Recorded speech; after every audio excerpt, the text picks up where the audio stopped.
It is completely and utterly ridiculous how many Christians follow the Zodiac signs.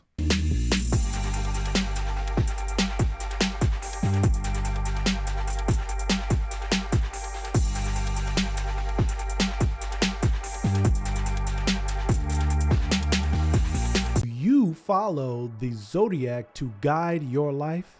Do you look to the stars to make important decisions as far as who you're going to date, marry, or how you're going to behave? Are you using zodiac signs to judge people's personality?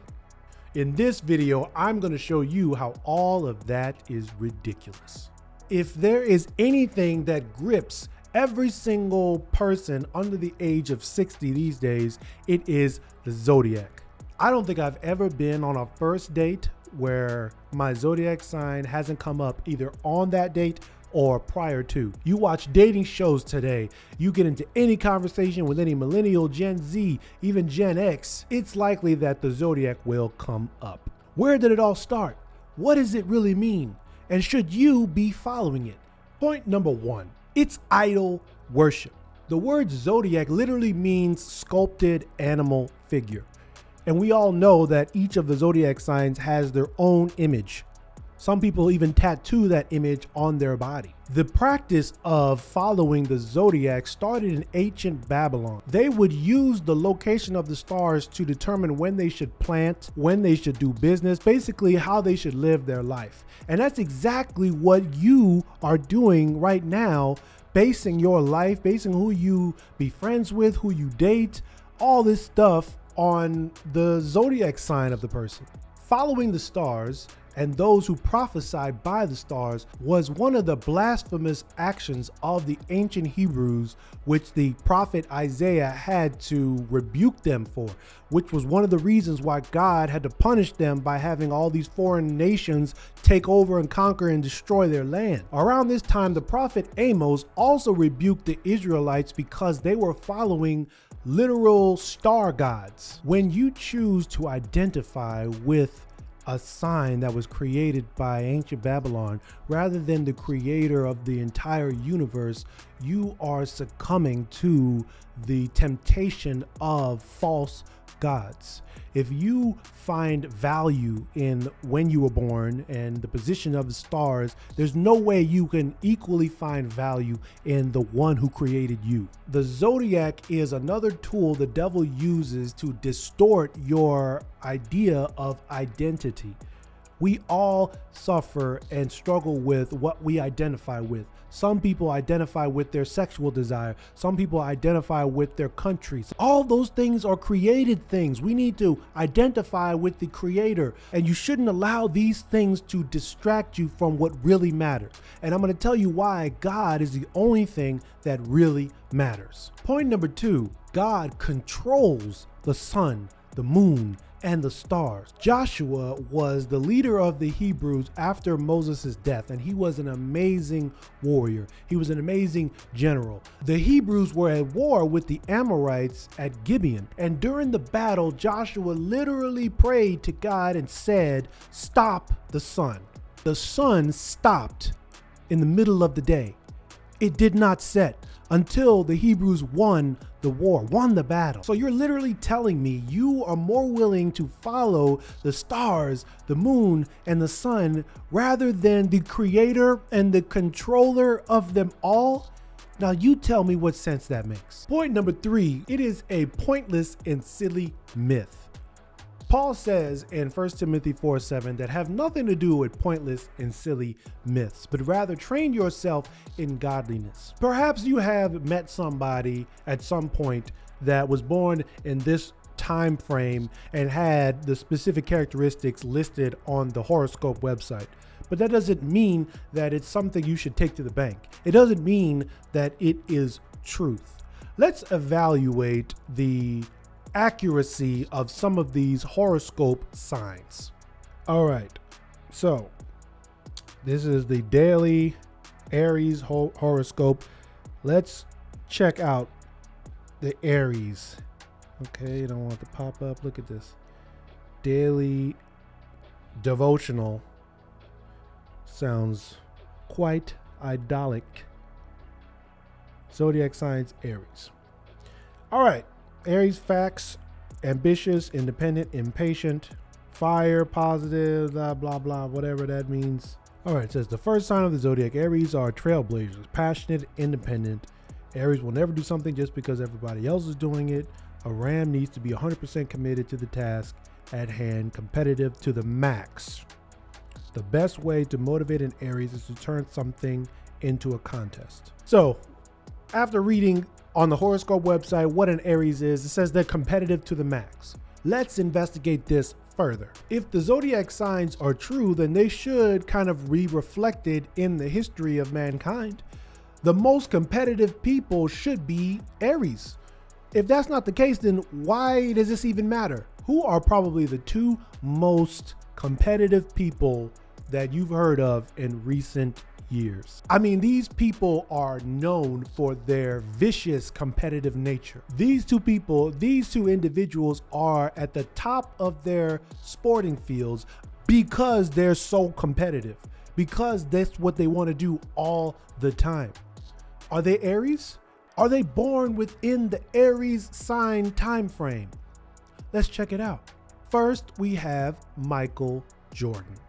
Michael Jordan is arguably, I don't think it's arguable, but he is the greatest basketball player of all time. You ask anybody, if you Google who's the greatest basketball player of all time, Michael Jordan will probably pop up. I mean, if you watch the Jordan documentary, you would see that he was so competitive that he turned everything into a contest. It was almost considered to be an illness that he had the desire to compete at anything and win at everything. If the zodiac were true, then Michael Jordan should be an Aries because Aries are competitive to the max. Let's go back to our good friend Google. Michael Jordan. All right. Born February 17th, 1963. All right. Zodiac signs, February.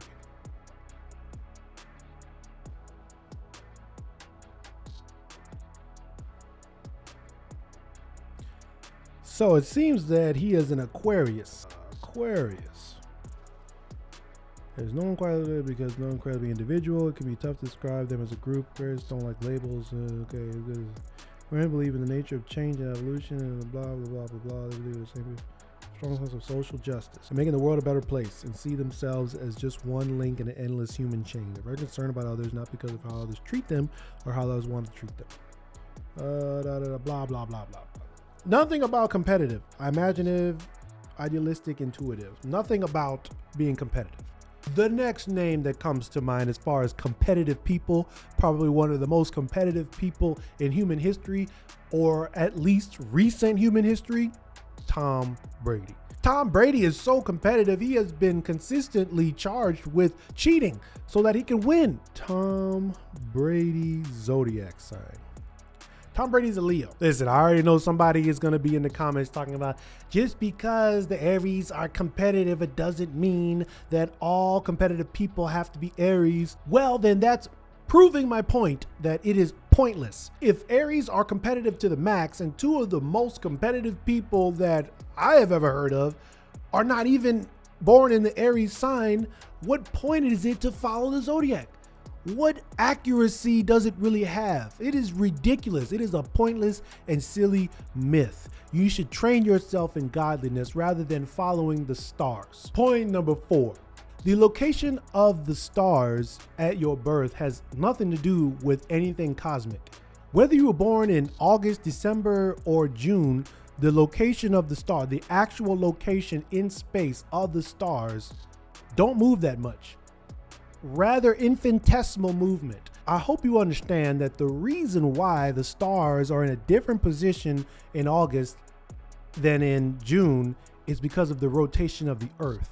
It has nothing to do with the star's actual location.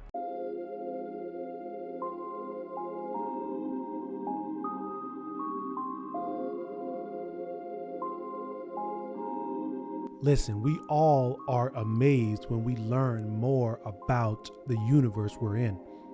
We all feel small when we see the sizes of the planets and the stars and the galaxy. And we should. When we study astronomy, we should get this sense of smallness. We should get this sense that, you know what? Everything isn't all about us.